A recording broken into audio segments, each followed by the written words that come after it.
Si Geneva Cruz naman ay nakumpara kung gaano kadali sumikat ngayon kaysa noon. Naichika niya rin ang hirap na pinagdaanan niya bago siya sumikat at nagkapangalan. Roll BTR.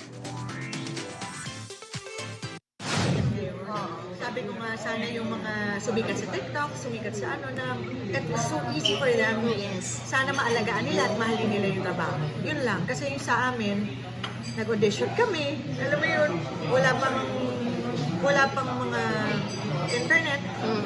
Diba? Walang social media. So, newspapers and radyo. Radyo, TV.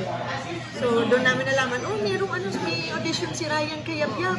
Halika, dadaling kita. Yung dati-tatitahan namin. So, kaya yung gano'n. Ang hirap noon. Ang hirap kasi I think mga 500 children audition. And talagang pila. Walang cruise-cruise. I audition for Bagong Kampiyon. Lukot-lukot yung mga damit ko. May sipon ako. Pumila kami ng mommy ko. Tapos sinabi na tanggap ako and then ako na yung lalaban sa kampiyon. Then, lukot-lukot yung damit ko. And yung close-up ni Tito Alquin ganito, I was 9 years old. And I won. I defeated the champion during that time. Pero yung ganong mga moments na siguro kaya hanggang ngayon very pa rin ako na grateful ako sa lahat ng pinagdaanan ko sa buhay. Totoo naman. True! At hindi natin alam, di ba, naging bagong kampiyon pala siya. 9 years old siya daw noon. At nagbagong kampiyon pala Oo. siya.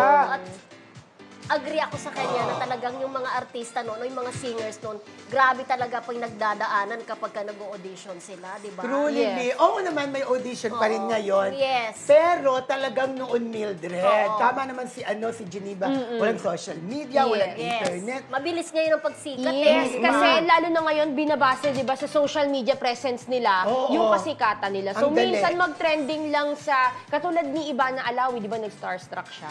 Tapos hindi masyadong nag-click yung career niya. Pero nung time na pinasok niya yung pag-YouTube niya, dun biglang sumigla yung career niya ulit. Correct. And even, di ba, si Alex Gonzaga, Yes. medyo nanamlay din ang kanyang career. Tapos sabi nga niya, ito naman ay, kinuwento naman niya na parang mag-vlog na lang ako, sabi niya dun sa ate niya, di ba? Yun, di ba? Yun din ang sumikat nagbukas siya. ng pinto. Oo, nagbukas Mahirap ng pinto. talaga. Maski si Ate Guy, Oo.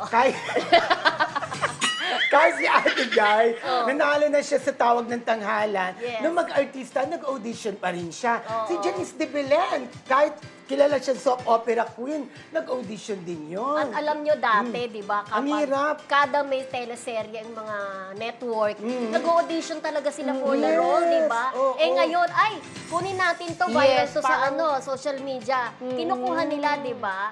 So Like parang sa- ang kino-consider na rin talaga kung Oo. gaano sila kalakas sa social media. Unlike before, di ba? Oo. Para Na sa talagang- FPJs, Oo. Batang Quiapo, ang dami-dami kayang Puro social influencer media ang ang nandoon na. Pero sabi ko nga, dumadaan pa rin naman sa audition Yes. yung iba. Kung hindi naman sila swak sa role. Pero malaking tulong na kilala Yes. ka Naman. sa social media. Yes.